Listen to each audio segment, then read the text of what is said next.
Film शुरू होती है और फिल्म शुरू होने के साथ ये दिखाते हैं कि पूरी धरती पर इंसान, जीव जंतु, पशु पक्षी कुछ नहीं होता। अब ये दिखाते हैं कि एक एलियन शिप आता है और धरती पर पहले से एक एलियन है जो समंदर के किनारे, झरने के किनारे आता है और वहां पे वो कुछ लिक्विड पीता है। लिक्विड पीने के साथ ही उसकी बॉडी मेल्ट हो जाती है और वो झरने के साथ, पानी के साथ बह जाता है। और पानी के साथ बहने के बाद ये दिखाते हैं कि उसके डीएनए से धरती पर जीवन शुरू हुआ। इस सीन के बाद ये दिखाते हैं कि अब 35,000 साल बीत चुके हैं और 35,000 साल बीतने के बाद इंसान बहुत ज्यादा विकसित हो गया है और कुछ साइंटिस्ट गुफाओं में कुछ ढूंढ रहे हैं। तभी उन्हें एक चित्र दिखता है। उस चित्र में एक आदमी तारों की तरफ इशारा कर रहा होता है और ये चित्र देखने के बाद वो सब बहुत ज्यादा एक्साइटेड हो जाते हैं। और एक्साइटेड क्यों होते हैं? क्योंकि उन्हें ऐसे चित्र और भी अलग अलग देशों में मिले थे जिनका आपस में कोई संबंध नहीं था उस जमाने में, यानी कि 25, 30, 35,000 साल पहले। उस जमाने में ना कोई हवाई जहाज थे ना कुछ थे, लेकिन हर जगह इतनी दूरी होने के बाद भी एक ही जैसे चित्र क्यों मिले? वो ये अनुमान लगाते हैं कि हमें हर जगह एक जैसे चित्र इसलिए मिल रहे हैं क्योंकि वो जो इंसान उन तारों की तरफ इशारा कर रहा है, हर जगह वो एक ही तारामंडल होता है जिसकी तरफ वो इंसान इशारा कर रहा होता है। तो वो कहते हैं कि हमारे लिए ये एक इन्विटेशन है, जिन लोगों ने हमें बनाया है वो चाहते हैं कि हम उन्हें ढूंढे, उन तक पहुंचे। अब ये जो कुछ भी फिल्म में सीन्स चल रहे हैं, जो कुछ भी कहानी चल रही है, ये सन 2091 है, यानी कि आज के समय से भी बहुत आगे की बात चल रही है। यानी कि फिल्म में सन 2091 दिखाया गया है। इसके बाद ये 17 लोगों की एक टीम बनाते हैं और टीम बना के स्पेसशिप में उसी तारामंडल की तरफ जाते हैं जो चित्र में दिखाया गया था। अब वो 17 के 17 लोग उस स्पेसशिप में स्लीपिंग चैम्बर्स के अंदर होते हैं और वो उस स्लीपिंग चैम्बर्स के अंदर 28 महीने तक रहते हैं। लेकिन यहाँ पर एक इंसान जिंदा होता है। दरअसल ये इंसान नहीं होता, ये एक रोबोट होता है और इसका नाम होता है डेविड। अब 28 महीने की लंबी यात्रा के बाद वो उस ग्रह के पास पहुंच गए जहां उन्हें जाना था। इसके बाद वो सबको एक एक करके स्लीपिंग चैम्बर से उठाते हैं, सब उठ जाते हैं। अब वो धीरे धीरे अपना स्पेसशिप उस ग्रह के पास ले जाते हैं, लेकिन उन्हें जिंदगी के जीवन के वहां पे कोई लक्षण नहीं दिखते। लेकिन जब वो अपना स्पेसशिप दो बड़ी बड़ी चट्टानों के बीच में से ले जाते हैं तो उन्हें कंस्ट्रक्शन, एक स्ट्रक्चर दिखता है। उनमें से एक साइंटिस्ट बोलता है कि कुदरत कभी भी सीधी लाइन में कुछ नहीं बनाती, क्योंकि वो एक सीधी लाइन में स्ट्रक्चर होता है। कहते हैं कि तुम वहां स्पेसशिप उतारो, वहां जरूर कुछ ना कुछ हमें मिलेगा। और वो धीरे धीरे अपना स्पेसशिप उस स्ट्रक्चर के पास उतारते हैं और जब उनका स्पेसशिप वहां पे लैंड करता है तो सब शॉक्ड भी होते हैं और बहुत खुश भी होते हैं, क्योंकि वो कोई कुदरती स्ट्रक्चर नहीं होता। इसके बाद उनमें से एक बोलता है कि हमें अभी वहां जाना चाहिए। तभी स्पेसशिप का पायलट बोलता है कि रात होने में सिर्फ 6 घंटे बाकी है, तो हम कल सुबह चलते हैं। लेकिन उनमें से एक साइंटिस्ट बोलता है कि नहीं, मुझे अभी जाना है, मैं देखना चाहता हूँ कि वहां पर है क्या।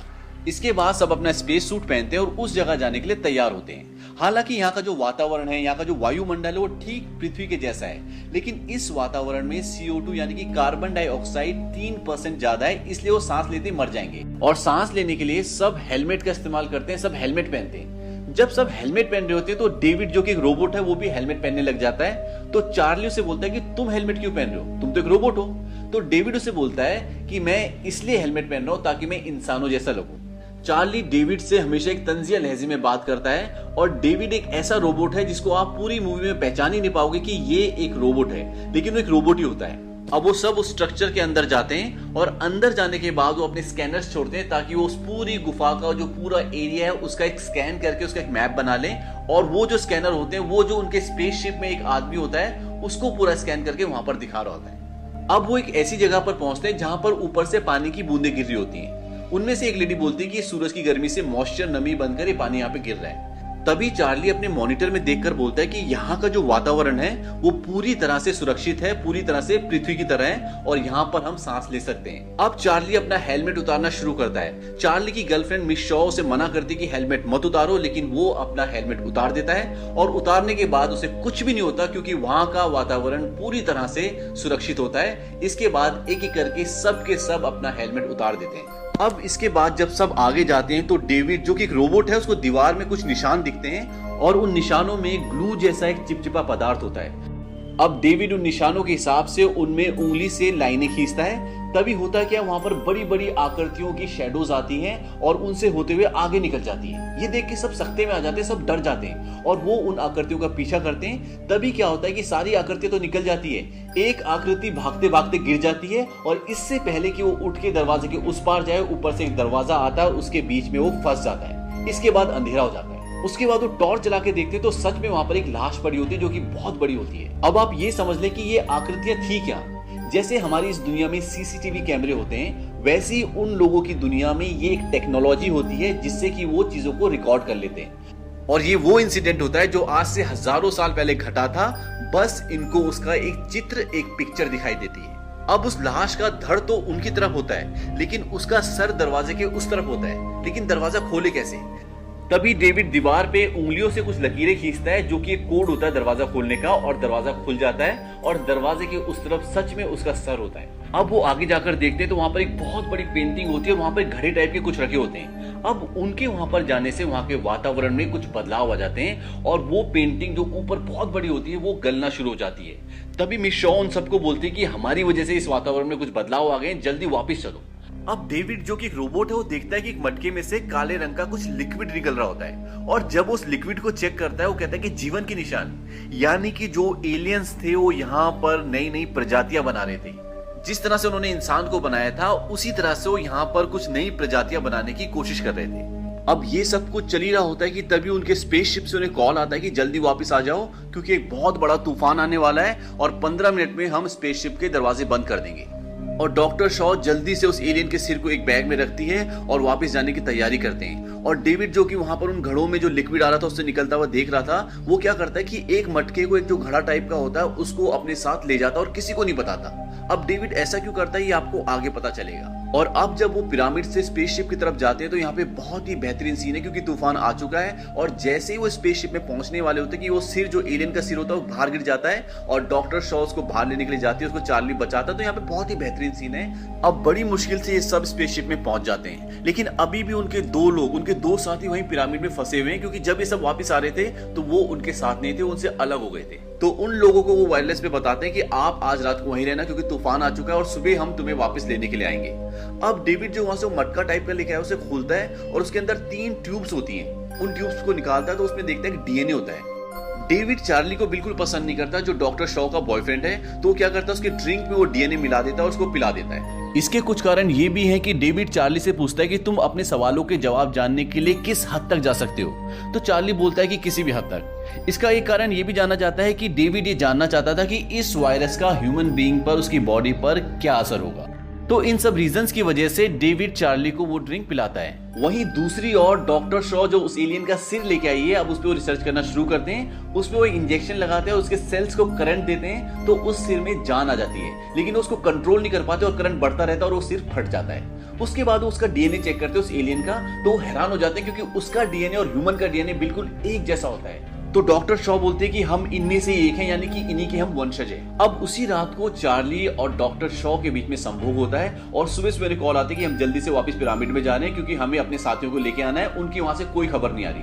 अब रात को क्या होता है कि जो 2 लोग पिरामिड में रह गए थे, उन लोगों को वहां पर एक सांप सा दिखता है। और ये सांप कहां से आता है? ये जो लिक्विड वहां से रिस रहा था, जो लिक्विड वहां से निकल रहा था, उसी में से एक जीव का जन्म हो जाता है और वो सोचते हैं कि नॉर्मल सांप है, वो बहुत खतरनाक होता है और वो उन दोनों को मार देता है। जब सुबह वो सारी की सारी टीम वहां पे पहुंचती है तो उन्हें उनकी लाशें मिलती हैं। उन्होंने एक दिन पहले जो स्कैनर उस गुफा में, उस पिरामिड में छोड़े थे, वो एक जगह जाके रुक जाते हैं क्योंकि वहां पे दरवाजे होते हैं। अब डेविड अकेला उस तरफ जाता है और वो देखता है कि वहां पे दरवाजा है। वो उस दरवाजे को खोलता है तो देखता है कि वो बहुत ही अलग टाइप का एक चैम्बर होता है, कमरा होता है, जहां पे कुछ स्लीपिंग चैम्बर्स भी होते हैं और वहां पे एक चेयर होती है। अब डेविड देखता है कि वहां पर कुछ बटन्स हैं और जब उन बटन्स को दबाता है तो देखता है कि फिर दोबारा से एक पिक्चर चालू हो गई है। जैसे एक दिन पहले एक्सरे टाइप की पिक्चर शुरू हुई थी, वैसे ही वो वीडियो रिकॉर्डिंग टाइप। और वो उसमें देखता है कि कुछ एलियंस आते हैं, एक एलियन चेयर पे बैठता है, वो कुछ बटन्स दबाता है और उसके बाद पूरे ब्रह्मांड का जो नक्शा होता है वो ऊपर विजिबल हो जाता है। ये सीन इस पिक्चर का one of the best scene है। उसके बाद जब वो पूरा ब्रह्मांड का नक्शा आ जाता है तो वो देखता है कि वो एलियंस इस ग्रह से पृथ्वी पर जा रहे थे और उसके बाद एक एलियन दूसरे एलियन से कुछ बात भी करता है। ये सब होने के बाद लाइट्स बंद हो जाती हैं और वो एक स्लीपिंग चैम्बर के पास जाता है और वहां देखता है कि उस चैम्बर के अंदर एक एलियन अभी भी है जो सोया हुआ है और जिंदा है। अब जब सब पिरामिड के अंदर होते हैं तो अचानक से चार्ली की तबीयत खराब होना शुरू हो जाती है। और ऐसा क्यों होता है? क्योंकि एक रात पहले डेविड ने उसके ड्रिंक में जो डीएनए मिलाया था, उसके रिएक्शन, उसके असर अब होना शुरू हो गए हैं। डॉक्टर शॉ जब चार्ली की आंखें देखती तो सबको बोलती कि जल्दी वापस चलो, क्योंकि चार्ली की तबीयत बहुत ज्यादा खराब होना शुरू हो गई है। वो वायरलेस से अपने स्पेसशिप में जो लोग होते हैं उनको कॉल करते हैं, उनको बोलती है कि पीछे का दरवाजा खोल दो, हम लोग आ रहे हैं। अब जो इसकी हेड होती है, स्पेसशिप की हेड होती है, वो बोलती है कि मैं किसी भी वायरस से इन्फेक्टेड आदमी को अपने स्पेसशिप में नहीं आने दूंगी, क्योंकि सबकी जान को खतरा है। अब वो दरवाजा नहीं खोलती, सब बाहर पहुंच गए। तभी वो एक आग की मशीन लेकर आती है और बाहर आ जाती है और कहती है कि सब हट जाओ, मैं इसे मार दूंगी। डॉक्टर शॉ और सब उसको मना करते हैं, लेकिन चार्ली खुद ही बोलता है कि मुझे मार दो, क्योंकि वो जानता था कि अब उसकी जान बचना मुश्किल है और सबके लिए खतरा बन चुका है। और स्पेसशिप की कैप्टन उसे जला देती है और इस सदमे से डॉक्टर शॉ बेहोश हो जाती है। और जब उसको होश आता है तो डेविड उसका कुछ चेकअप कर रहा होता है और चेकअप करने के बाद डेविड उन्हें बताता है कि आप प्रेग्नेंट हो, आप मां बनने वाली हो। इस बात से डॉक्टर शॉ एकदम शॉक्ड हो जाती है, क्योंकि उन्हें कुछ मेडिकल प्रॉब्लम थी और इस वजह से वो कभी भी मां नहीं बन सकती थी। वो उन्हें बताता है कि आपके पेट में 3 महीने का बच्चा है, कोई आम बच्चा नहीं, बहुत ही अलग बच्चा है। डॉक्टर शॉ बोलती है कि मैं उसे देखना चाहती हूँ, लेकिन डेविड उन्हें मना कर देता है। अब डॉक्टर शॉ बोलती है कि मैं इसे अपने पेट से निकालना चाहती हूँ, लेकिन डेविड बोलता है कि ये यहाँ पर संभव नहीं है, हम आपको स्लीपिंग चैम्बर में वापस डाल देंगे और धरती पे जाने के बाद आपका इलाज करेंगे।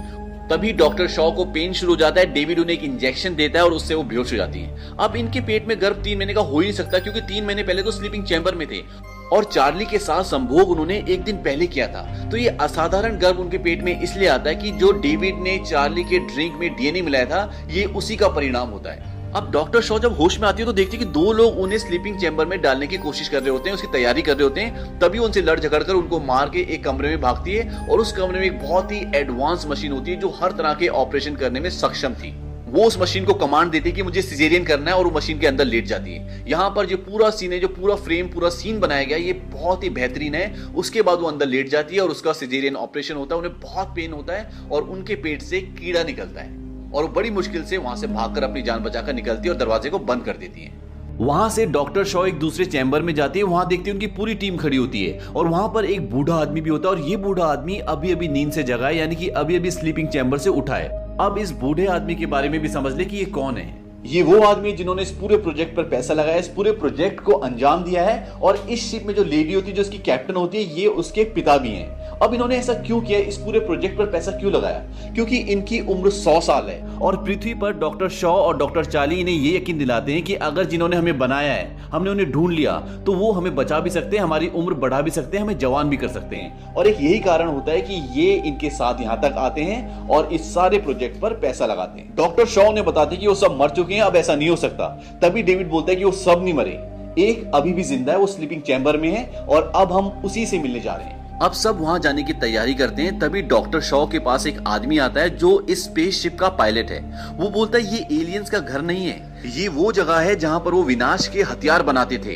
हो सकता है वो एक मिलिट्री हो और उन्होंने यहाँ ये सब रिसर्च इसलिए किया क्योंकि वो इतने बेवकूफ नहीं थे कि विनाश के हथियार अपने ग्रह पर बनाते। वो बोलता है कि उन सब घड़ों में एलियंस जीव भरे हुए हैं, उन्होंने उन जीवों को यहाँ बनाया, वो बाहर निकल आए और उन्हीं की मौत का, उन्हीं के खात्मे का कारण बन गए और अब हमें घर जाना चाहिए। डॉक्टर शॉ बोलते हैं कि उनमें से अब भी एक जिंदा है। इसके बाद डॉक्टर शॉ और उनकी पूरी टीम दोबारा से पिरामिड में चली जाती है। वहीं दूसरी तरफ पिरामिड का स्कैन पूरा हो चुका है, जो पायलट और उनके सहयोगी अपने शिप में कर रहे होते हैं। और जब वो उसे ध्यान से देखते हैं तो वो सब हैरान हो जाते हैं, क्योंकि वो एक अंतरिक्ष यान होता है। दूसरी तरफ अब पूरी टीम उस कक्ष में पहुंच चुकी है जहां वो एलियन सोया हुआ है।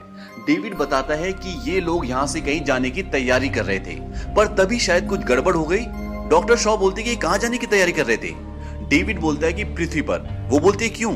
डेविड बोलता है कि नई रचना से पहले वो पृथ्वी का विनाश करना चाहते थे। अब वो उस एलियन को जगाते हैं और डेविड को बोलते हैं कि उससे बात करो, क्योंकि डेविड को कई भाषाएं बोलनी आती हैं। डेविड उससे कुछ पूछता है पर वो जवाब नहीं देता और डेविड का सर उखाड़ देता है और सबको मार देता है। पर डॉक्टर शॉ वहां से भाग जाती है। अब वो एलियन अपने शिप को स्टार्ट करता है और टेक ऑफ करने की तैयारी करता है।